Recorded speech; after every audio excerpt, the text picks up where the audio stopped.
Hello everyone. मैं मिथुन सिंह स्वागत करता हूं आप सभी का। आशा करता हूं आप सभी बहुत अच्छे होंगे। Army public school CSB exam जो कि आपका 31 सितंबर और 1 अक्टूबर को कंडक्ट होने वाला है, उसी के पॉइंट ऑफ व्यू से हम लोग क्लासेस ले रहे हैं और आपको मैं फिर से दोहरा देना चाहता हूं। इससे पहले आरटीई यानी कि राइट टू एजुकेशन 2009 की 2 वीडियो अपलोड हो चुकी है, प्लीज जाकर उसे देख ले। एग्जाम में आपको यहां से 2 से 3 क्वेश्चन देखने को मिलेगा और आज की क्लास तो बहुत इंपॉर्टेंट है, वेरी इंपॉर्टेंट। ये एनसीएफ जो है, आप ऐसा समझ लो कि ये राइट टू एजुकेशन को भी जो है अफेक्ट करता है और साथ में ये जो है इफेक्ट करेगा किसे, न्यू एजुकेशन पॉलिसी को भी। तो प्लीज इस वीडियो को बहुत ध्यान से देखिएगा, केयरफुली देखिएगा। तो चलिए आज की क्लास को स्टार्ट करते हैं और यहां से आप वेरी फर्स्ट क्वेश्चन देख सकते हो। देखिए बीच में कोई डिस्टरबेंस नहीं होगी, पहले ही मैं ऐड कर देता हूं।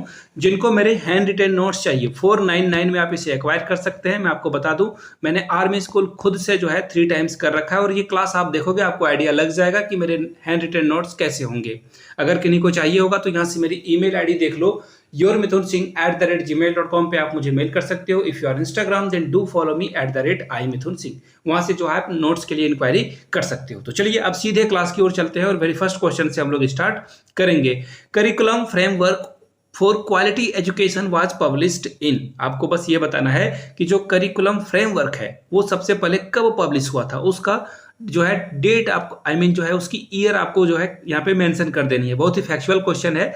स्टेट में UP TET, MP TET, Jharkhand TET, Bihar TET, ऐसे जगहों में आपको राजस्थान टेट यहाँ पे आपको देखने को मिलता है। लेकिन कभी कभी आर्मी स्कूल या फिर इस तरह के इंस्टीट्यूशनल एग्जामिनेशन में भी ये पूछ लिए जाते हैं, इंटरव्यू में भी ये कभी कभी पूछ लिया जाएगा। इसका जो करेक्ट आंसर है वो 1998 है, यानी कि 1998 is the right answer. B के साथ जाना था आपको। चलिए आगे बढ़ेंगे नेक्स्ट क्वेश्चन की ओर।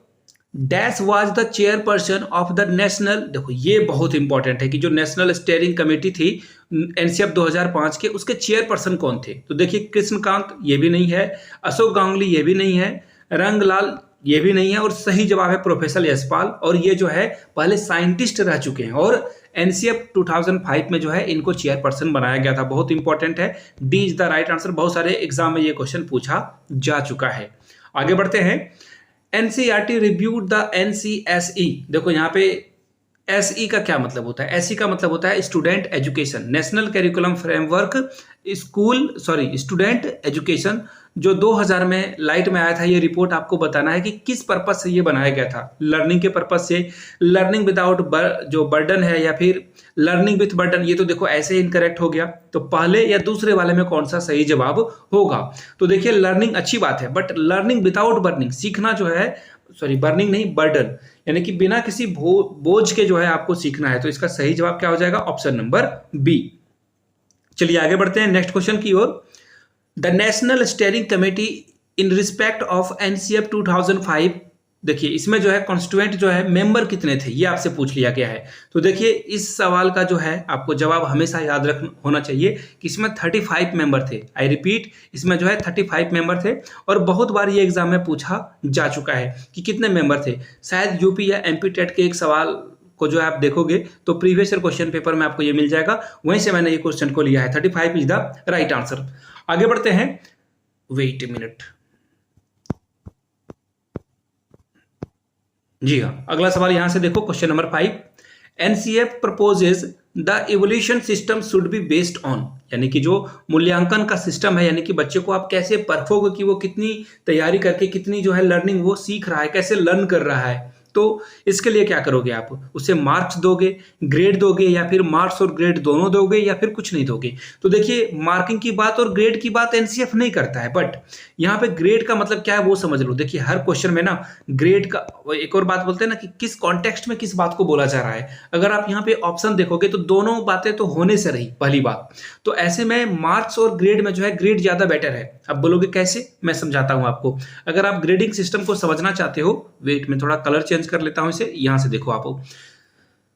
अगर ग्रेडिंग सिस्टम की बात की जाए तो ग्रेड जो है कैसे डिवाइड होता है, यहाँ पे मैं लिख देता हूं ग्रेड, और यहाँ पे देखो A1 और A2 हम लोग देंगे। अगर किसी बच्चे ने 91 से लेकर 100 स्कोर करा है उसे क्या मिलेगा, A1। शायद ये भी एग्जाम में पूछा जा सकता है, इस बात को याद रखिएगा, उसे A1 मिलेगा। अगर किसी बच्चे ने 81 से 90 स्कोर करा है, इसे मिलेगा A2। अगर कोई बच्चा 71 से लेकर 80% लाता है, उसे मिलेगा B B1 और इसी तरह से अगर कोई 61 से 70 लाता है उसे मिलेगा B2। ये भी एग्जाम में पूछ लिया जा सकता है, तो इसे आप नोट कर लीजिएगा। वन मोर थिंग, अब ग्रेड के बारे में जो है बात करते हैं। मैंने आपको अभी पहले ग्रेड का अगर एग्जांपल लें, 91 से 100 तक जो स्कोर करेगा उसे हम लोग ग्रेड 1 में रखेंगे।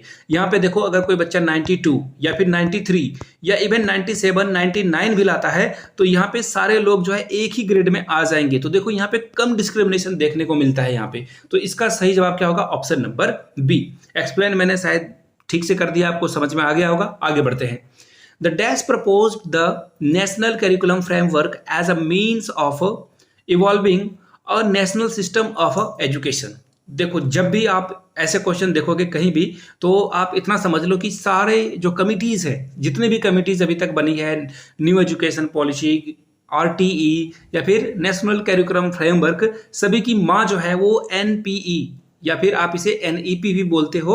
इसे याद रखिएगा, नेशनल पॉलिसी ऑन एजुकेशन, जो कि 1986 में बना था। ये सारे कमेटियों की क्या है? मदर है। और मैं जो है ना एक क्वेश्चन आप लोगों से पूछना चाहता हूं। कमेटी की स्पेलिंग नीचे कमेंट सेक्शन में पूछिएगा। हो सकता है कि इंग्लिश वाले सेक्शन में आपसे ये पूछ लिया जाए। देखिए कौन कौन से वर्ड हैं जो आपको नीचे कमेंट करके लिखना चाहिए। पहला तो कमेटी है, पहली बात। दूसरी बात जो है नेसेसरी, इसकी भी जो है स्पेलिंग बहुत बार एग्जाम में पूछी जाती है। तीसरा जो है वो है एसेंशियल, इसके जो है आप आंसर नीचे कमेंट करके बताइएगा। चलिए आगे बढ़ते हैं। Dash national focus group were set up along with the national steering committee to review the NCF 2005। आपको बस फोकस ग्रुप के बारे में पता करना चाहिए कि फोकस ग्रुप में कितने लोग थे। याद रखिएगा, 22 भी नहीं होगा, 24 भी नहीं होगा, 25 नहीं होगा। इसका सही जवाब होगा 21। 21 जो है नेशनल फोकस ग्रुप में लोग शामिल थे, यहाँ पे एडेड थे। चलिए अगले क्वेश्चन की ओर हम लोग बढ़ते हैं। नेक्स्ट क्वेश्चन आपके सामने ये रहा। In one of the chapters in document NCF 2005, यानी कि NCF 2005 के जो चैप्टर्स हैं उसमें जो है एग्जामिनेशन के बारे में बात किया गया है। एग्जामिनेशन को किस पॉइंट ऑफ व्यू से NCF देखता है, ये आपको बताना है। तो देखिए, रेट रेस का मतलब होता है, अगर इंग्लिश में एक फ्रेज है रेट रेस, इसका मतलब होता है टफ कंपटीशन, बहुत टफ कंपटीशन है। और चूहे को आपने जो एक पॉपुलर वीडियो जरूर देखी होगी, जहां पे अगर चूहा बहुत दौड़ लगाता है तेज से, तो पीछे वाला जो चूहा है उसे पकड़कर पीछे करना चाहता है, जो पीछे में है वो आगे वाले को पीछे करना चाहता है। That means rat race. तो देखिए जो NCF है वो जो है हर्डल रेस की तरह इसे देखता है। किस तरह से देखता है? हर्डल रेस की तरह जो है NCF इसे समझता है। किसको? एग्जामिनेशन को। जो पेन पेपर एग्जामिनेशन होता है उसे हर्डल रेस की तरह देखता है, यानी कि बी आपका क्या है? करेक्ट जवाब है। चलिए आगे बढ़ेंगे। The aim of a teaching English as per NCF 2005 is the creation. अब आपसे देखिए क्या पूछा गया है, इंग्लिश पढ़ाने की बात की जा रही है यहाँ पे, अच्छी बात है।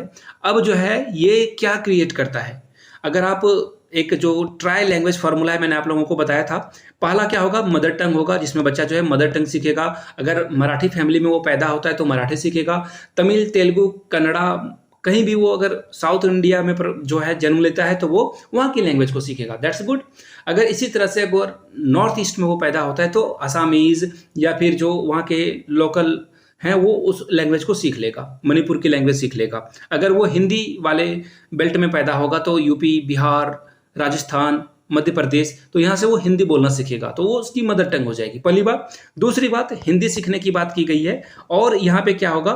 एक लैंग्वेज जो है फॉरेन लैंग्वेज, जिसमें जो है इंग्लिश हो सकता है, चाइनीज हो सकता है। आई मीन चाइनीज तो नहीं होता बट वो मंदारिन उसे बोलते हैं, बोलचाल की भाषा में आप चाइनीज उसे बोल सकते हो। चाइनीज है या फिर कोई वो जो है कोरियन सीख सकता है। तो इसका सही जवाब क्या हो जाएगा? मल्टीलिंग्विज्म। यानी कि हमारे जो करिकुलम फ्रेमवर्क है उसमें जो है NCF में मल्टीलिंग्वल यानी कि अलग अलग भाषा को जो है हर्डल की तरह नहीं देखा जाता है, इसे जो है डाइवर्सिटी की तरह देखा जाता है क्लासरूम में, ताकि बच्चा से जो है, सपोज कर लो कि A अगर इंग्लिश बोल रहा है, B अगर सपोज कर लो फारसी बोल रहा है, C अगर हिंदी बोल रहा है, तो तीनों बच्चे एक दूसरे को जो है एक दूसरे से इंटरकनेक्टेड है। हर बच्चा जो है किसी से कुछ ना कुछ सीख रहा है। तो कुल जमा बात यह है कि NCF 2005 जो है किसको क्रिएट करता है?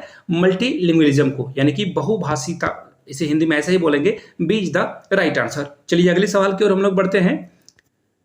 NCF 2005 जो प्रोडक्ट है ये रिव्यू की गई है, और इसका जो NCF SE यानी कि स्टूडेंट एजुकेशन की बात हो रही है यहाँ पे, तो ये जो है किससे बना है? मैंने आपको बार बार बताया है कि NEP जो नेशनल पॉलिसी ऑन एजुकेशन था 1986, ये सब की माँ है। जितने भी कमेटी बनी है सारे जो है ऐसा समझ लो आप, जैसे एक्स एक्सिस वाई एक्सिस आप ड्रॉ करते हो, यहाँ पे ओरिजिन होता है ना, तो ऐसा ही आप समझ लो ये जो ओरिजिन है वो कौन है? 1986 है। जिनका मैथ नहीं भी है वो शायद 8-9 में आप लोगों ने ये पढ़ा होगा। चलिए आगे बढ़ते हैं।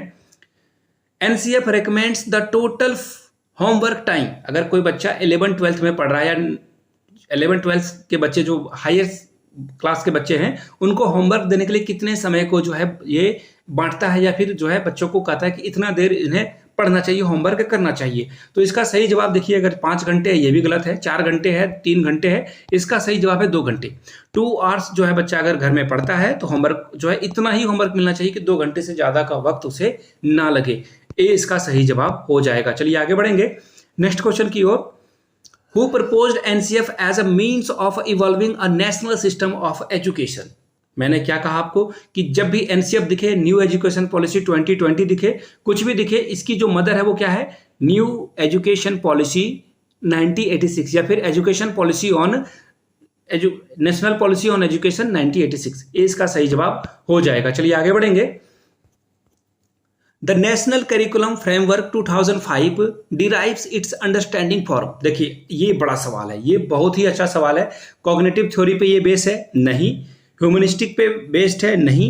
बिहेवियरिस्ट पे है? नहीं। इसका जो काम है वो है कंस्ट्रक्टिविज्म, यानी कि बच्चा जो है खुद से क्रिएट करके सीखे। बच्चा अगर कुछ सीख लेता है वो खुद से क्रिएट करेगा, खुद से प्रॉब्लम सॉल्विंग सीखेगा, लर्निंग बाय डूइंग के माध्यम से जो है चीजों को सीखेगा, रियल वर्ल्ड से चीजों को सीखेगा। दैट मीन्स ऑप्शन डी के साथ आप जब भी देखो ये वर्ड दिखे ना, सबसे बेस्ट वर्ड ये है, याद रखिएगा।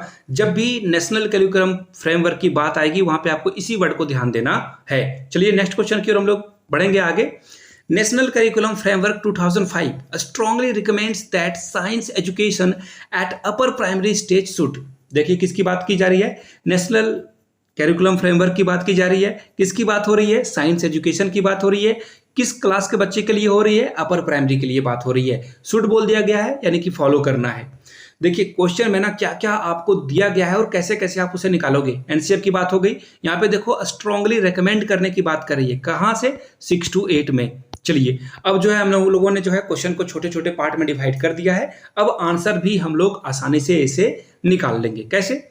जब भी देखो कंपिटिटिव एग्जामिनेशन की बात की जाए, एनसीएफ ऐसी कोई भी भाषा नहीं बोलता है जहां पे एग्जामिनेशन को जो है बढ़ावा मिले या फिर कंपिटिटिव एग्जाम की बात हो। पहला ऑप्शन तो कटा भैया। दूसरा देखो इमोशनली बैलेंस्ड की बात नहीं करता है, ये अच्छी बात है, बट यहाँ पे एनसीएफ में ये बातें नहीं की गई है। अब देखो यहाँ पे देखो कंप्यूटर स्किल की बात की गई है, ठीक है। एनसीएफ में जो है बच्चों को डिजिटल एजुकेशन देने की बात की गई है, इसे हम लोग कंसिडर करेंगे। लेकिन अगर इससे अच्छा ऑप्शन दिखता है हम लोगों को तो वहां से उस ऑप्शन को हम लोग लेने की कोशिश करेंगे। Follow the constructivism. देखिए जब भी मैंने बात करी थी कि कंस्ट्रक्टिविज्म की बात होगी, क्रिएशन की बात होगी, तो वो आपका सबसे बेस्ट ऑप्शन है, यानी कि ऑप्शन डी क्या होगा? आपका सही जवाब हो जाएगा। सी भी सही था, बट सबसे बेस्ट ऑप्शन आपका क्या है? ऑप्शन डी है। चलिए आगे बढ़ेंगे। Which of the following is among the principles proposed by NCE 2005 for the development of a curriculum? देखिए डेवलपमेंट की बात की जा रही है, एनसीएफ 2005 की बात की जा रही है, करिकुलम की बात की जा रही है, और कौन से प्रिंसिपल को प्रपोज किया गया है इसकी बात हो रही है। एग्जामिनेशन की बात एनसीएफ नहीं करता है, लेकिन यहाँ पे देखिए क्या पूछा गया है।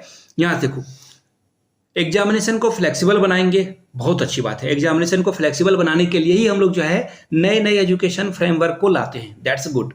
Integrating them with a classroom, यानी कि क्लासरूम में जो है उसे इंटीग्रेट कर देंगे, ठीक ठाक लग रहा है, इसे अभी रहने देते हैं। अगले की ओर बढ़ते हैं। Ensuring that the learning takes place unhurriedly to relieve and stress on student, यानी कि बच्चा बिना किसी टेंशन के, बिना किसी बाधा के आसानी से चीजों को सीख जाए। पहला वाला ऑप्शन ठीक है, लेकिन दूसरा वाला उससे बेटर ऑप्शन है। आगे देखते हैं। इंश्योर किया जाता है कि जो है कंट्रोवर्शियल, ये रेफरेंस देने की जरूरत नहीं होती है पढ़ाने समय, आप जो है एग्जाम्पल दो, बट कंट्रोवर्शियल एग्जाम्पल देने की जरूरत आपको नहीं है, रेफरेंस देने की जरूरत नहीं है। Updating the level of learning, की इंटरनेशनल लेवल तक वो पढ़ पाए, नहीं भैया। कभी भी किसी को लेवल आगे बढ़ाने या पीछे बढ़ाने की बात नहीं की जाती है कि आपको नेशनल लेवल पे जाना है, इंटरनेशनल लेवल पे जाना है। एग्जामिनेशन की बात तो यहाँ भी की जा रही है, दोनों तो सेम बातें हैं। तो सही जवाब आपका क्या हो जाएगा? ऑप्शन जो आपका करेक्ट होगा वो होगा ऑप्शन नंबर बी। किसकी बात हो रही है? अनहर्डली जो है बच्चा कुछ सीखे, उसका सही जवाब हो जाएगा। चलिए आगे बढ़ेंगे। Present NCERT text book on mathematics are written. जो मैथमेटिक्स के टेक्स्ट बुक हैं, जो किताबें हैं, वो लिखने समय किस बातों को ध्यान में रखा जाता है? अच्छी बात है, देख लेते हैं। किस एनसीएफ 2005 की बातों को रखा जाता है, या 1986 को, या फिर सीबीएसई 2006, या स्टेट बोर्ड के बारे में? तो देखिए, मैंने आपको बताया कि सारे कमेटियों की माँ है वो है एनपीई 1986। सही बात है, लेकिन यहां जो ऑप्शन है वो सही होगा आपका न्यू एजुकेशन पॉलिसी। अब जब आपने जब प्राइमरी में पढ़ाई करी होगी तो उस समय जो आपके बुक में पिक्चर होते थे, बट बहुत कम होते थे। आज के टाइम में हर एक्टिविटी में आपको जो है पिक्चर जरूर दिखेगा, और हर छोटे छोटे चीज़ों को जो है बांट बांट कर पढ़ाया जाता है, डिवाइड करके पढ़ाया जाता है, ताकि बर्डन कम पड़े। और पिक्चर तो आपको हर क्लास के बुक में जो है ज़्यादा दिखने को मिलेगा। ये कब आया था? एनसीएफ 2005 के रिकमेंडेशन के बाद। बी इसका सही जवाब हो जाएगा। चलिए आगे बढ़ेंगे। एनसीएफ 2005 जो है वो इम्फेसाइज करता है, कंस्ट्रक्टिविस्ट की बात करता है। ये अप्रोच आपको जो है लर्निंग में रखना है। अच्छी बात है, मैंने आपको बताया था कि ये सबसे पॉजिटिव वर्ड होता है। मेमोराइजेशन की बात एनसीएफ नहीं करता है, रटने पे, रोट लर्निंग पे नहीं करता है, कॉपी पेस्ट करने पे नहीं करता है, लेक्चर मेथड पे नहीं करता है। लेक्चर मेथड यहां मिला, काट दो आप। अब देखो, एक्टिव पार्टिसिपेशन बहुत अच्छी बात है, इंगेज एक्टिविटी बहुत ही अच्छी बात है, रेगुलर होमवर्क नहीं होगा। याद रखिए, जब भी एनसीएफ दिखे आपको, learning by doing, real world activity के माध्यम से सीखना हो, या फिर एक्टिव पार्टिसिपेशन, ये वर्ड दिखे आपके लिए जो है यही सोना है। सही आंसर आपका यही हो जाएगा, ऑप्शन सी। चलिए आगे बढ़ेंगे क्वेश्चन नंबर 18 की ओर। एनसीएफ के अकॉर्डिंग जो 2005 का इसका एक गोल क्या था मैथमेटिक्स एजुकेशन को क्लासरूम में लाने का? कि बच्चा जो है बहुत अच्छा न्यूमेरिकल स्किल हो जाए, ऐड करना उसे आ जाए, सब्ट्रैक्ट करना आ जाए। नहीं, ऐसा कोई जो है एम या गोल एनसीएफ का नहीं था। प्रॉब्लम सॉल्विंग स्किल ठीक है, ये था, बट उतना नहीं था ये। जहां पे देखो नेचुरल जो है एनालिटिक एबिलिटी आ जाए उसके अंदर, नहीं। मैथमेटिक्स का काम था कि बच्चा जो है ना थॉट प्रोसेस को अच्छे से कर पाए, मैथमेटिक्स जो है वो अपने रियल वर्ल्ड में उतार पाए, थॉट प्रोसेस में मैथमेटिक्स को वो इस्तेमाल कर पाए। डी इसका सही जवाब हो जाएगा। चलिए आगे बढ़ेंगे। Which of the following is should not be an aim for science education at upper primary level? Science education की बात की जा रही है, माइंड में रखिएगा। अपर प्राइमरी यानी कि क्लास 6 to 8 की बात की जा रही है। अब देख लेते हैं क्या क्या बातें यहाँ पे बताई गई है। Relating science education to everyone experiences of a learners, ठीक है। आगे देखते हैं। नर्चरिंग द क्यूरियोसिटी और कल्टीवेशन जो है साइंटिफिक टेम्पर, ये भी अच्छी बात है। एक्सेप्टिंग वैल्यूज, ये भी अच्छी बात है। लेकिन यहां से देखो शुड नॉट की बात की जा रही है, ये भी सही है। और यहां से देखो एजुकेशन को जो है एवरीडे एक्सपेरिमेंट से करने की बात की जा रही है, उनके वैल्यूज को भी एक्सेप्ट करने की बात की जा रही है। तीनों ऑप्शन करेक्ट है। लेकिन यहां देखो साइंस जो है फैक्ट नहीं है, याद रखिएगा। जैसे डिक्शनरी इंग्लिश लिटरेचर नहीं है, उसी तरह से साइंस क्या है, फैक्ट नहीं है। साइंस आप लर्निंग बाय डूइंग करते हो, रियल वर्ल्ड में जाते हो और वहां से जो है साइंस को पढ़ते हो। डी इसका सही जवाब हो जाएगा। एक नोट ने ना पूरे आंसर को जो है बदल कर रख दिया है। आखिरी क्वेश्चन की ओर हम लोग बढ़ेंगे, क्वेश्चन नंबर 21 को। अगर इसका पार्ट 2 चाहिए होगा तो नीचे कमेंट करके बताइएगा कि आपको इसका पार्ट 2 चाहिए। एनसीएफ पार्ट 2 अगर आप लिख देते हो तो और भी जो रियल बेस्ड क्वेश्चन है उस पर मैं वीडियो बना दूंगा। In social science the recent NCF position examination reform emphasises, यानी कि एनसीएफ जो है एग्जामिनेशन की बात करता है कैसे कि बच्चा ओपन बुक एग्जाम दे, बुक से खोलने के लिए दे दिया जाए और वो आसानी से क्वेश्चन के आंसर को ढूंढ सके, आंसर मिलाकर वो लिख सके। नहीं, ऐसी कोई भी बातें एनसीएफ नहीं करता है। कंटिन्यूअस असेसमेंट, हाँ ये बात तो करता है एनसीएफ। टेक्स्ट बुक परफॉर्मेंस बिल्कुल नहीं। फ्लेक्सिबल सिटिंग अरेंजमेंट, ये भी देखो टेस्ट में जो है जब बच्चा एग्जाम दे रहा है तो कहीं भी उठ के कहीं भी बैठ जाएगा, नहीं, ऐसी बात एनसीएफ नहीं करता है। ऐसी हरकतें बच्चे करते हैं, एनसीएफ नहीं करता है। 20 का सही जवाब हो जाएगा। जाते जाते आप सबों को फिर से मैं दोहरा दूं, 499 में आप मेरे हैंड रिटन नोट्स एक्वायर कर सकते हो। यहां से मेरी ईमेल आईडी आपको दिख रही होगी, yourmithunsingh@gmail.com पे आप मुझे मेल कर सकते हो। इंस्टा पे हो then do follow me @imithunsingh। Video यहां तक देख ली है तो प्लीज लाइक कर दें, अपने दोस्तों तक इसे शेयर करें। Thank you so much for watching this video. Have a good day.